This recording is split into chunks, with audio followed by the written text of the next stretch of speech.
Ang Department of Public Works and Highways, DPWH, ay isa sa pinakamahalagang kagawaran ng pamahalaan ng Pilipinas na may tungkuling tiyakin ang maayos at ligtas na mga infrastruktura ng bansa. Itinatag ito upang pamahalaan ang pagtatayo, pagpapaunlad at pangangalaga ng mga pampublikong gusali at kalsada na nagsisilbing pangunahing daluyan ng kalakalan at komunikasyon sa buong kapuluan. Ang kanilang pangunahing gawain ay ang pagpaplano at pagpapatupad ng mga proyektong pambayan tulad ng mga kalsada, tulay, daungan, flood control system at mga pampublikong gusali gaya ng paaralan at ospital.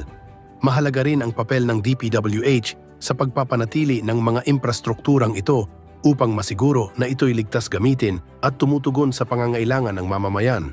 Bukod dito, katuwang din ang kagawaran sa pagtugon laban sa mga kalamidad. Sa pamamagitan ng pagtatayo ng mga dike, drainage system at iba pang estrukturang panlaban sa pagbaha, nakatutulong ang DPWH na mapigilan o mabawasan ang pinsala dulot ng malalakas na bagyo at pagbaha. Sa kabuuan, ang DPWH ay nagsisilbing haligi ng pambansang infrastruktura.